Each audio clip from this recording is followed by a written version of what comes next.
Hello everyone, I greet you in the name of God Almighty. My name is Apostle Nathan Silas, and today we are wake up with this very sad news, a very surprising one of Humza Yousaf. And then this one says that Humza Yousaf resigned as SNP leader in an emotional press conference. You know, the first minister to resign. I'm just shocked. I believe that the speaker is shocked, the Scottish people are shocked, even the party leaders are also shocked, just like how everyone is just surprised with this. So without any further ado, let's get down to this video and then listen to his conference. Then from there we can react to some of the things he will be saying. Let's check this out. Thank you all for coming. Last week I stood here to announce the ending of the cooperation agreement between the SNP and the Greens, the Butte House Agreement, and that the SNP would seek to govern as a minority government. I made that decision as leader of the SNP as I believed ending the Butte House Agreement was the right one for the party I lead, and I still do believe that to be the case. But most importantly, I believe it was the right decision for the country. My hope was to continue working with the Greens in a less formal arrangement as the SNP moved into a new phase of minority government. Unfortunately, in ending the Butte House Agreement in the manner that I did, I clearly underestimated the level of hurt and upset that caused Green colleagues. For a minority government to be able to govern effectively and efficiently, trust when working with the opposition is clearly fundamental. And while a route through this week's motion of no confidence was absolutely possible, I am not willing to trade my values and principles or do deals with whomever simply for retaining power. Therefore, after spending the weekend reflecting on what is best for my party, for the government and for the country I lead, I've concluded that repairing our relationship across the political divide can only be done with someone else at the helm. I have therefore informed the SNP's National Secretary of my intention to stand down as party leader and ask that she commences a leadership contest for my replacement as soon as possible. In order to ensure a smooth and orderly transition, it is my intention to continue as First Minister until my successor has been elected, particularly as the Parliament will be debating some incredibly important legislation in the coming days and the coming weeks. I cannot tell you what an honour it is being the First Minister of the country I love, the country I'm raising my family in, and the only country I will ever call home. As a young boy born and raised in Scotland, I could never have dreamt that one day I would have the privilege of leading my country. People who looked like me were not in positions of political influence, let alone leading governments, when I was younger. But we now live in a UK that has a British Hindu Prime Minister, a Muslim Mayor of London, a Black Welsh First Minister, and for a little while longer, a Scots Asian First Minister of this country. So for those who decry that multiculturalism has failed across the UK, I would suggest that the evidence is quite to the contrary, and that is something we should all celebrate. I've had the honour of serving in government for almost 12 years in a variety of roles.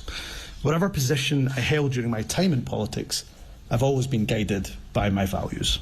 As First Minister, I'm incredibly proud to have a fair tax system, the most progressive in the UK, where those who earn the most contribute the most. And it will always be my core belief that in a country as rich as ours, wealth must be far more evenly distributed. I've no doubt at all that whoever takes over from me will continue the Scottish Government's drive to reduce child poverty. I'm proud that through our actions, an estimated 100,000 children are expected to be lifted out of poverty this year. I also hope that as a country, we can be really proud of the strides that we have made to tackle inequality, prejudice and discrimination. But let's also acknowledge that far too often in our country, hatred continues to rear its ugly head. In a world where every issue seems to descend into a toxic culture war, it is often the most marginalised in our society who bear the brunt. As politicians of all political parties, we're privileged to have a platform. Each and every one of us must resist the temptation of populism at the expense of minorities, particularly in a general election year. I've often said that as a minority myself, my rights don't exist in a vacuum. They're only protected because the rights of everyone are protected. And from the backbenches of the Scottish Parliament, I will continue to champion the voices and the rights of those, the rights and the voices of those who are not often heard, be that at home or indeed overseas, such as those suffering and continue to suffer the most horrific humanitarian catastrophe in Gaza as the world watches on. Let me say to my SNP family, I will always be with you. I will always campaign alongside you. We have had setbacks in our movement, but we have overcome them, and we will do so again. Independence feels frustratingly close, and believe me, no one feels that frustration more than the leader of the SNP. But the last few miles of the marathon are always the hardest, and we have run this race as a team, and I now will prepare to pass the baton to a successor who I'm absolutely certain will lead us over the finish line. And I will tell you today what I will say to that successor. First Ministers get to meet countless inspirational people in communities across Scotland working to make life better for those around them. First Ministers get to see firsthand many of the exciting businesses and industries that will power Scotland's future. And whenever First Ministers set foot beyond Scotland's shores, no matter where they go, in Europe or across the world, they encounter friends and admirers of our nation. If only every person in Scotland could be afforded the opportunity of being First Minister for just one day. On the very next day, it's my belief that they would vote for independence with both their head and their heart. To my fellow MSPs of all political persuasions, next week is a crucial milestone. We mark 25 years of devolution. We have an electoral system that is designed for no political party to have an overall majority. Devolution's founding fathers and mothers, rightly in their wisdom, believe that no one loses out by politicians sharing wisdom, sharing counsel, sharing ideas. But the converse is also true. That is why I would make an appeal to colleagues from across the political spectrum. That while government, of course, must act in good faith, so must their opposition, and be prepared to collaborate with us, not just oppose for opposition's sake. The only people who suffer as a result of such an impasse are the very public that we seek to serve. Politics and politicians, not unreasonably, I'm afraid, have often been maligned. However, I truly believe that when we get it right, and often we do, we are a force for good that can transform people's lives for the better. So to my colleagues in opposition, regardless of political party, I genuinely do wish you well. I bear no ill will and certainly bear no grudge against anyone. Politics can be a brutal business. It takes its toll on your physical and mental health. Your family suffer alongside you. I am in absolute debt to my wonderful wife, my beautiful children, and my wider family for putting up with me over the years. I'm afraid you'll be seeing a lot more of me from now. You are truly everything to me. And although, of course, as you can tell, I'm sad that my time as First Minister is ending, but I am so grateful, I'm so blessed for having the opportunity that are afforded to so few to lead my country.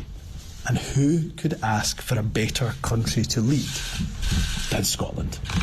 Thank you very much. Wow.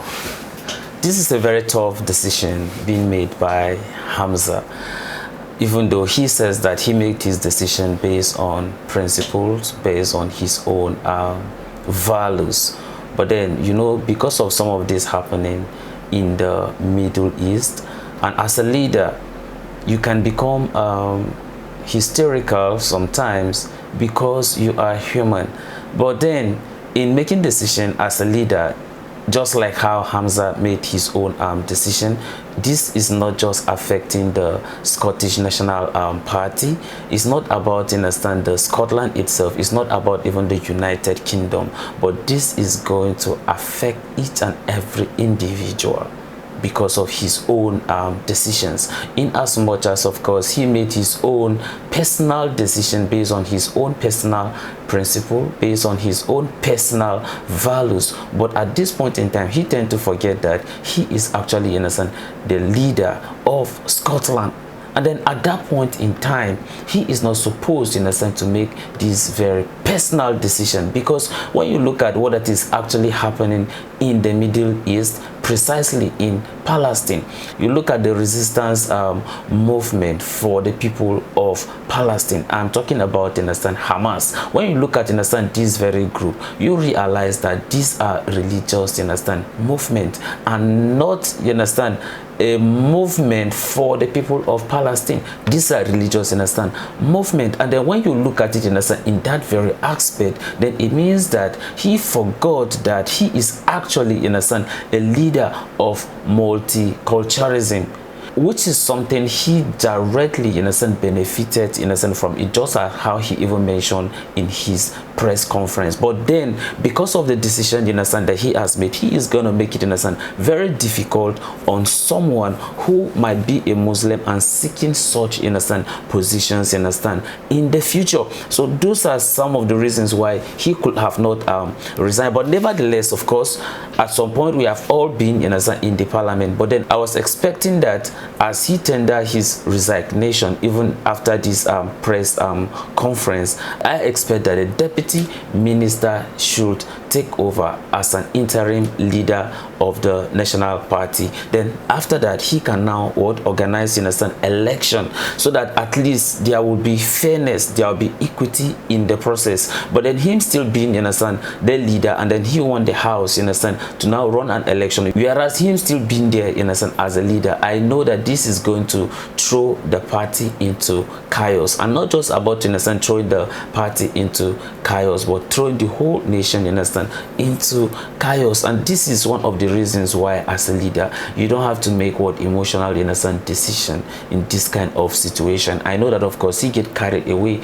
because of his own, in a sense, religion, which happens to be his own personal reasons. Because as you look at it, in a sense, in Scotland, of course, we have people of different ethnicity, different religion, and then he is actually, in a sense, their leader. So I expect him to be very tough and not to become emotional as a leader. I could see that this happens to be one of his weakest point for him making this very decision. But then at the end of the day, this happens to be my own personal decisions, and I know that, of course, for some of you, understand, watching this, you also have what to say as far as this video is concerned, and then I would like to welcome them at the comment section. Let's all have this discussion, in a sense, together. I believe that a lot will be unfolding even before the election into the minister, you understand, will be conducted in the house. So let's keep waiting. I'll keep updating you, of course, of some of the happening, and we could see the party reaction to this very decision that Humza